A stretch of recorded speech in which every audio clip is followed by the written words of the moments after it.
सोचते हैं कि कुछ लोगों को दूध पीने से परेशानी क्यों होती है। उनका पेट खराब हो जाता है, गैस बनती है, जबकि बाकी लोग आसानी से डाइजेस्ट कर लेते हैं। इसके पीछे एक छोटा सा लेकिन पावरफुल मॉलिक्यूल जिम्मेदार हैं। बिल्कुल। और ये सिर्फ दूध की बात नहीं है। हमारी बॉडी में आप सोचिए हर सेकंड लाखों केमिकल रिएक्शंस हो रहे हैं, खाना पचाने से लेकर एनर्जी बनाने तक। लाखों रिएक्शंस। हाँ, और अगर ये रिएक्शंस अपने आप हों तो इनमें सालों लग जाएंगे, लेकिन हमारी बॉडी ये काम मिनट्स या सेकंड्स में कर लेती है।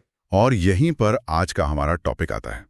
हम यूनिट 10 बायोमॉलिक्यूल से एंजाइम्स पर गहरी चर्चा करने जा रहे हैं।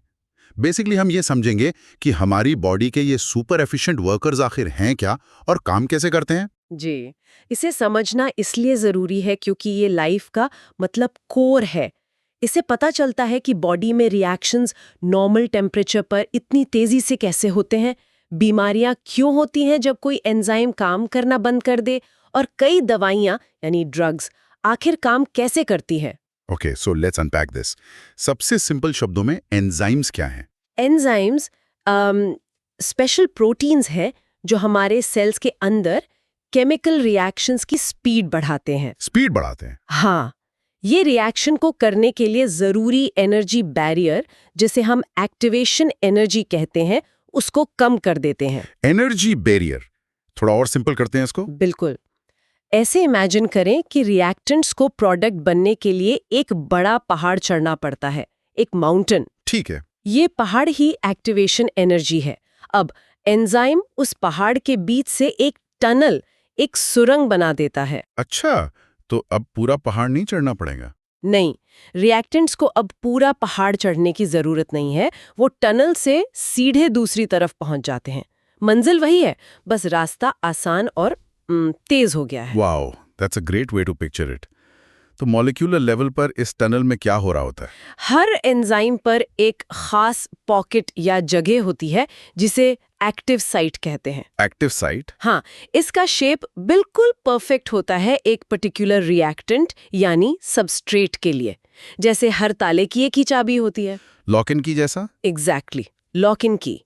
सबस्ट्रेट इस एक्टिव साइट में फिट हो जाता है, एंजाइम उसे ऐसी पोजीशन में होल्ड करता है जिससे रिएक्शन आसानी से हो जाए, और फिर प्रोडक्ट बनने के बाद एंजाइम उसे छोड़ देता है। और एंजाइम खुद? वो बिल्कुल चेंज नहीं होता, वो अगले सबस्ट्रेट के लिए तैयार हो जाता है। तो इसका मतलब एग्जाम्स के लिए जो डेफिनेशन याद रखनी है वो क्या होगी? बिल्कुल, एग्जाम सेफ डेफिनेशन है। Enzymes are biological catalysts, usually proteins, that speed up metabolic reactions by lowering the activation energy without being consumed in the reaction. They exhibit high substrate specificity. Okay, यहाँ एक common गलतफहमी है। लोग सोचते हैं कि enzymes reaction को शुरू करने के लिए एनर्जी देते हैं। हाँ, ये बिल्कुल गलत है। इसे क्लियर करना बहुत जरूरी है। एंजाइम्स रिएक्शन को एनर्जी नहीं देते और ना ही रिएक्शन को बदलते हैं। तो फिर क्या करते हैं? वो बस उस रिएक्शन को तेज करते हैं जो वैसे भी होने वाला था, लेकिन शायद बहुत ही धीरे। ये लॉक एंड की और टनल वाली एनालॉजी तो बहुत क्लियर है। इसको समझने का कोई और तरीका है? जरूर। एक गाड़ी के कैटालिटिक कन्वर्टर के बारे में सोचिए। ओके। उसका काम है एग्जॉस्ट से निकलती पॉइजनस गैसेस को हार्मलेस गैसेस में तेजी से बदलना।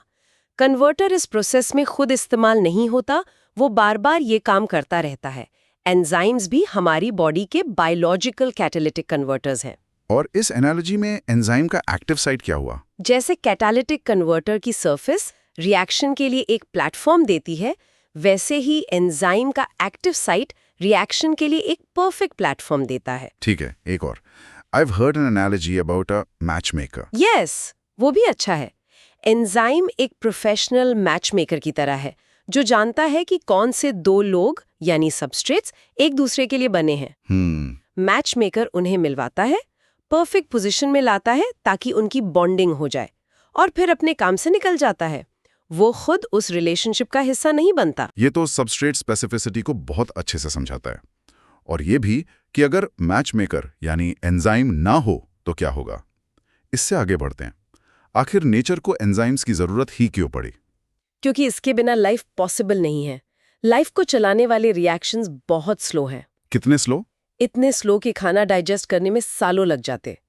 एंजाइम्स इस प्रॉब्लम को सॉल्व करते हैं। वो रिएक्शंस को बॉडी टेम्परेचर जैसे माइल्ड कंडीशंस पर तेजी से करवाते हैं, बिना हाई हीट या प्रेशर के, जो सेल्स को मार देगा। तो एक मेंटल मूवी बनाते हैं। अगर हम एक एंजाइम को काम करते हुए देख पाते तो कैसा दिखता? एक बिजी रेस्टोरेंट किचन इमेजिन कीजिए। हर शेफ एक एंजाइम है। ओके। हर शेफ का अपना एक स्टेशन है। उसके पास आने वाले इंग्रेडिएंट्स यानी सबस्ट्रेट्स फिक्स हैं। शेफ उन इंग्रेडिएंट्स को फौरन एक डिश यानी प्रोडक्ट में बदल देता है, फिर स्टेशन साफ करके अगले इंग्रेडिएंट का वेट करता है। और अगर कोई शेफ छुट्टी पर है, मतलब एंजाइम डेफिशिएंसी हो जाए, तो उसके स्टेशन पर उसके इंग्रेडिएंट्स का ढेर लग जाता है।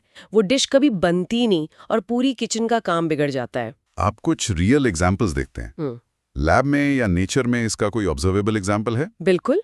अगर आप हाइड्रोजन पेरोक्साइड H2O2 में थोड़ा सा कैटलेज एंजाइम डालें तो उसमें से तेजी से बबल्स निकलने लगेंगे। ये ऑक्सीजन गैस है। अच्छा।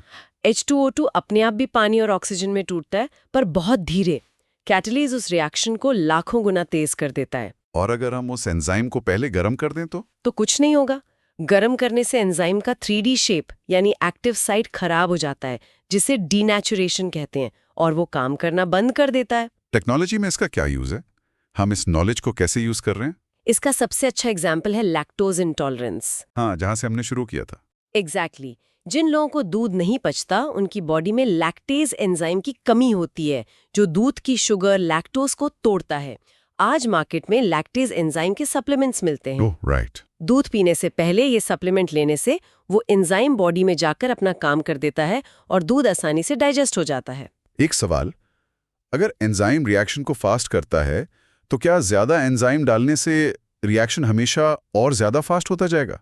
ये एक कॉमन सोच है, लेकिन ऐसा नहीं है। अगर आपके पास सबस्ट्रेट यानी रिएक्टेंट लिमिटेड है, तो एक पॉइंट के बाद और एंजाइम डालने से स्पीड नहीं बढ़ेगी। ऐसा क्यों? क्योंकि सारे एंजाइम के एक्टिव साइट्स ऑलरेडी ऑक्यूपाइड हो जाते हैं। एंजाइम्स इतनी तेजी से काम कर रहे होते हैं कि उन्हें नए सबस्ट्रेट का वेट करना पड़ता है। इसे एंजाइम सैचुरेशन कहते हैं। Enzyme saturation, okay. हाँ, इस पॉइंट पर रिएक्शन की स्पीड अब एंजाइम की अपनी काम करने की कैपेसिटी पर डिपेंड करती है, ना कि उसकी क्वांटिटी पर। चलिए, इस डिस्कशन से कुछ ऐसे की पॉइंट्स निकालते हैं जो एग्जाम्स में बहुत काम आएंगे। बिल्कुल। पहला पॉइंट, याद रखें, एंजाइम एक बायोलॉजिकल कैटलिस्ट है जो एक्टिवेशन एनर्जी कम करता है और रिएक्शन में यूज नहीं होता है। ओके, ये तो मेन पॉइंट है। दूसरा, एंजाइम की सारी पावर उसके एक्टिव साइट में है। एक्टिव साइट का स्पेसिफिक 3D शेप ही उसकी सबस्ट्रेट स्पेसिफिसिटी का कारण है। और डीनेचुरेशन का क्या मतलब है? डीनेचुरेशन का मतलब है एंजाइम के 3D स्ट्रक्चर का टूट जाना, आमतौर पर हाई टेम्परेचर या एक्सट्रीम pH की वजह से। इससे एक्टिव साइट खराब हो जाता है और एंजाइम काम करना बंद कर देता है। राइट, जैसे अंडा उबालने पर होता है। सही पकड़ा। एक और चीज, कुछ एंजाइम्स को काम करने के लिए नॉन प्रोटीन हेल्पर्स की जरूरत होती है। ओके। इन्हें कोफैक्टर्स कहते हैं, जैसे मेटल आयंस, या कोएंजाइम्स जैसे विटामिन्स। इनके बिना वो एंजाइम इनएक्टिव रहता है। तो विटामिन्स इसलिए जरूरी हैं। और दवाइयों से इसका क्या कनेक्शन है? कई दवाइयां एंजाइम इनहिबिटर्स होती हैं। वो या तो एक्टिव साइट को ब्लॉक कर देती हैं या एंजाइम का शेप बदल देती हैं, जिससे वो काम नहीं कर पाता। ये फार्मास्यूटिकल डिजाइन के लिए बहुत इंपॉर्टेंट कॉन्सेप्ट है। तो इस पूरी चर्चा को अगर 3-4 लाइंस में समराइज करना हो? जरूर। पहला, एंजाइम स्पेशल प्रोटीन्स हैं जो बायोलॉजिकल रिएक्शंस को तेज करते हैं, एक आसान रास्ता देकर, जैसे पहाड़ में से टनल। सही। दूसरा, इनकी पावर इनके एक्टिव साइट के स्पेसिफिक लॉक एंड की शेप में होती है, जिसकी वजह से ये सिर्फ अपने ही सबस्ट्रेट पर काम करते हैं। ठीक है। तीसरा, ये एक स्पेशलिस्ट शेफ की तरह हैं, काम को अंजाम देते हैं पर खुद इस्तेमाल नहीं होते। Perfect analogy. और चौथा, हाई टेम्परेचर या गलत pH इनके शेप को बिगाड़ सकता है, जिसे डीनेचुरेशन कहते हैं। इससे इनकी एक्टिविटी खत्म हो जाती है, इसलिए बुखार में बॉडी अजीब फील करती है। और पांचवा, लैक्टोज इंटॉलरेंस जैसी चीजें दिखाती हैं कि अगर एक भी एंजाइम मिसिंग हो तो बॉडी का सिस्टम गड़बड़ा जाता है। ये तो बहुत ही फैसिनेटिंग था। एंजाइम्स हमारी बॉडी के अनसंग हीरोज हैं। बिल्कुल।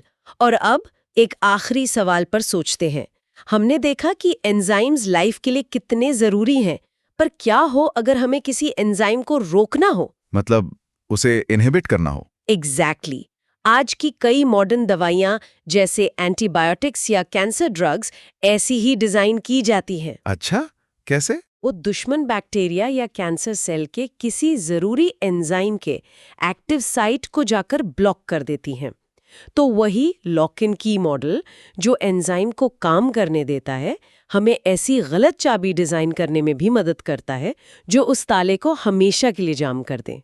वाह! हाँ, ये सोचना अहम है कि एंजाइम्स के स्ट्रक्चर को समझना बीमारियों से लड़ने के नए रास्ते कैसे खोल सकता है।